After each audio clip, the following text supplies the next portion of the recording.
Battle Chasers issue 10, the comic that you see before you, made a huge splash when it was released in June of this year. Not just because of the story that lies inside of it, but because of the awe-inspiring tale surrounding its creation. The previous issue, written by Munier Sharif and drawn by the IP's creator Joe Madureira, came out way back on August 22, 2001.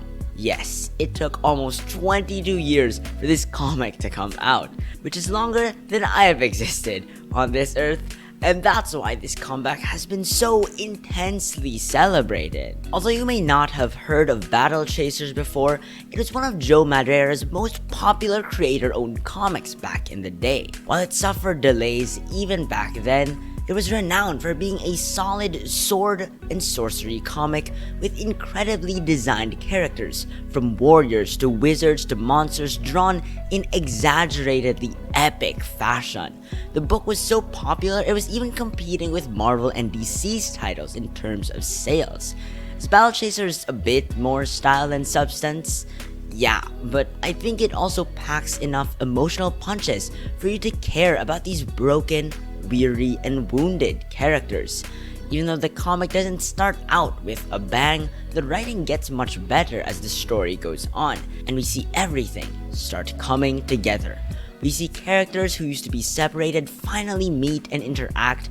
We finally see backstories and lore behind why the book's protagonists and antagonists are the way they are. But then, the book ends on a cliffhanger. The series was discontinued for almost 22 years. Joe Madureira, the book's primary creator, left comics in 2001 to pursue a career in video game design, which eventually led to the creation of a Battle Chasers game that is actually pretty fun. I'm only 10 or so hours in, but I can say that this turn-based RPG is a genuinely engaging and exciting experience that overflows with love for its comic book roots. It's still wild to me that despite Joe being one of the top dogs in the comic book industry while he was in it, his passion disappeared over the course of time. Maybe it was due to obtaining astronomical success at such a young age, leading to boredom or difficulty finishing deadlines due to intense pressure, but he let go of the comic industry for the most part, only coming back to do some work on a few occasions. When Joe did decide to continue Battle Chasers 2 decades later, he knew he couldn't commit to drawing every month, and so he hired the talented artist Lullabye to do the art.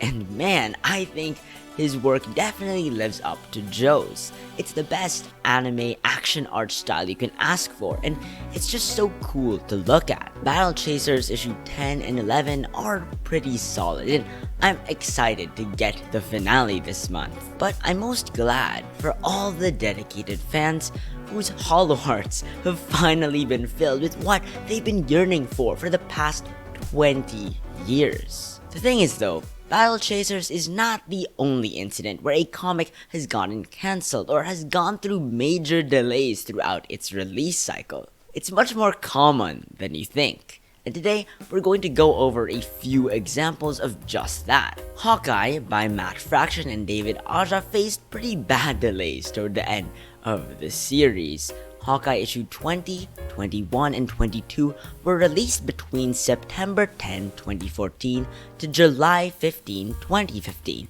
That's 3 issues published in a 10-month span, meaning an issue would come out every 3 months or so. Those are some really wild gaps, but I think most people can now agree that the series finale was worth the wait, despite its aching length. Not all delayed issues are worth the wait though. Frank Miller's The Dark Knight Strikes Again and All-Star Batman both took a while to come out, and they're not exactly the most beloved comics of all time.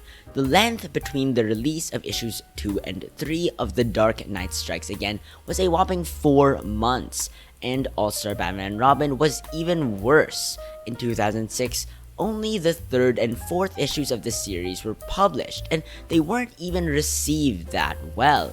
The reason for the delays was Jim Lee, who has a very detailed and time-consuming art style and was busy at the time with other responsibilities as well.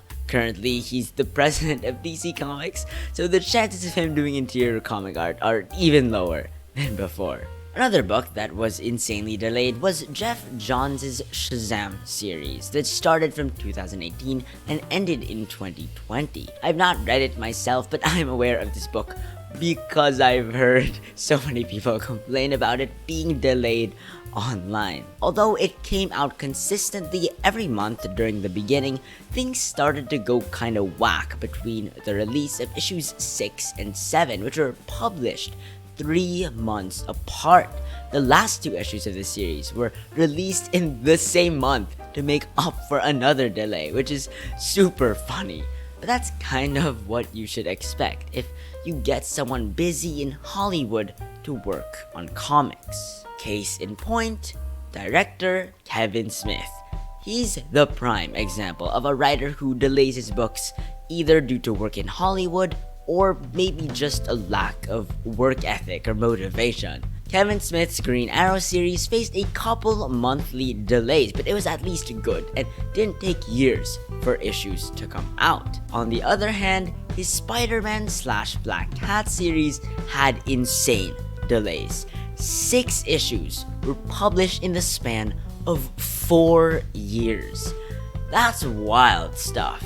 Kevin Smith also didn't finish his 12-issue limited series, Batman: The Widening Gyre, with only 6 issues of the comic being released in the span of almost a year, which is still a slow release schedule compared to the monthly release schedule most comics follow. And he also started a mini-series called Daredevil/Bullseye, but only 1 issue of that ever came out. Kevin Smith, at least in the comic book industry, has honestly become a meme for just how seemingly uncommitted he is to doing work, which I love. It's so funny. But moving on to another insanely wild gap between issues, I'm gonna talk about Jeff Loeb and Tim Sale's Captain America White. Issue 0 was released in July of 2008, and issue 1 was released in September of 2015. That's a 7-year wait. I'm pretty sure even if I was a huge Jeff Loeb and Tim Sale fan, I would forget about the book entirely. That's enough time to finish university and get a master's degree. We can all have a good laugh about how weird, wild, and wacky comic book release schedules can be. And we can poke fun at the seemingly lazy comic creators that take way too long to make stuff. I can go on about the many more hiatuses, cancellations, and bad release schedules that happen in comics for hours on end. But I think seeing just how many times comics go through publication hell is an important reminder that comics are incredibly difficult to make, and that sometimes creators really need breaks to create their best work. Comics are a taxing industry to be in, and we should appreciate everyone who even takes a crack at making them. In case you don't know, there are a ton of roles and jobs needed to make a comic. There's the writer, the penciler, the inker, the colorist, the letterer, and the editor. All 6 of these roles are needed for most issues to be made, and around 4 or 5 people collaborate to make 1 issue a month. It's a ton of work, and I don't think we as fans can even fathom what the process of making a comic is like. And yet, there are some people who go beyond. Some artists and writers have multiple books coming out per month, and there are a few creators who can both write and draw, which is an insane skill set to have. The amount of cooperation, patience, passion, and dedication it takes to execute something like this on a monthly basis makes every comic that comes out sort of a miracle that we should respect and appreciate. But creeping in the corners of the art world, a controversial invention has emerged. One that could potentially devalue the work of the human hand. Honestly, I didn't want to talk about this. The initial version of the script had a completely different ending instead of this. But I can't write a video about appreciating the hard work that goes into making comics without addressing the thing that's currently encroaching on eliminating that appreciation. Let's talk about AI generated art. What AI is being used for now,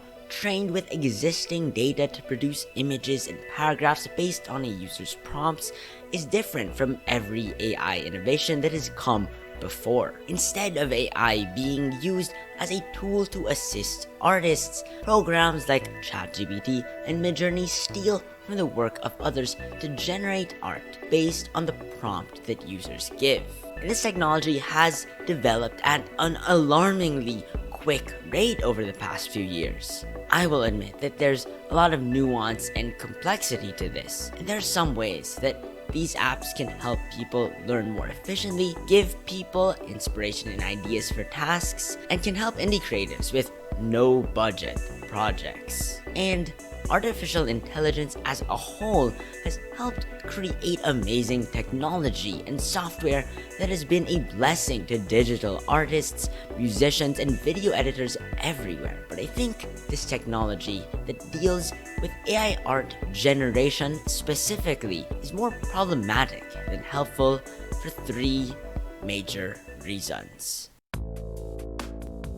AI generated art, whether visual, auditory, or literary, is partially problematic because it draws from art that already exists by creators who have not given consent for their work to be used in such a way. The original artists that AI art programs steal from aren't even credited and compensated. That's not the worst thing about this. It's that now the art community has to compete and battle with AI in an already overly competitive industry. Let's talk about how AI art generation affects artists economically. This is the most glaring problem with AI in the creative field to me. AI art is absolutely terrible news for the working class in the entertainment industry, who are rife for exploitation. Of course, everyone knows about Hollywood enforcing AI on the writers, which has partially instigated the strike by the WGA and SAG-AFTRA happening right now. But there's also companies like Adobe whose stock images are full of AI-generated work that use existing artists' names as prompts without their permission. There's also the terrifyingly profitable world of things like deepfakes and AI voice generators that are currently worrying voice actors. It's scary that in the commissioning space, artists have to compete with AI artists whose work is based on theirs in order to make a living. It sucks that writers now have to worry about being replaced by bots that will never be able to make something new, fresh, and innovative. And even if the economy benefits from a few greedy capitalists replacing their artists with AI, it won't really create a better economic environment, as measures like the Gini Index would display a rise in economic inequality, and I don't think we want more of that as a society. But even if there is a way to compensate artists properly while using AI, I don't think I want to live in a world where art is made purely by machines. Because AI-generated art isn't really even art. What makes art so special, at least to me, is knowing that it's made by individuals with unique characteristics and experiences. People who infuse their humanity into the work they create, whether intentional or not. What makes art special is knowing the person behind it and seeing their influences, tragedies, and philosophy baked into their art. I love appreciating all the little details that go into making art and analyzing vague phrases or lines and wondering what the writer's intention was. But AI art wasn't created with the intention to express vulnerable emotion and made from the ground up. It's a manufactured product, a mishmash of existing art that can never truly be unique or special. What makes the art world amazing is that like the people in our world, it's extremely diverse, and so we get a wide variety of different artwork that contains unique ideas, styles, and tones. With AI, art can't be very unique because AI art programs are designed to make amalgamations of existing art. What they would always create would be the most general, plain, and stale version of art that already exists. It can never truly make something unique, interesting, and especially innovative. With our ever-changing world, culture, and environment, that would naturally result in an ever-evolving artistic landscape. An art world run by robots would make artistic progress basically come to a halt. We would not have anything new that pushes the bounds of what we thought was possible. So now that we've discussed how terrifying AI could be for artists and the world of art as a whole, what can we really do about it? Well, just like with very wide social issues, we can't really do that much on an individual level. Most of us are just gonna be spectators, watching what kind of legal action is going to unfold. I have no clue what's going to happen. Everything is happening so quickly, and it's terrifying.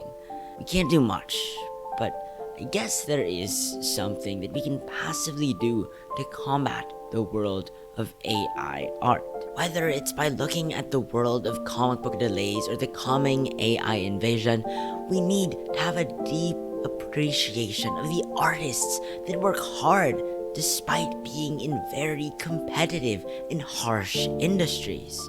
We need to support the souls whose work moves and inspires us so that their creativity continues to flourish and masterpieces continue to be made, even if sometimes they take 25 years to finish.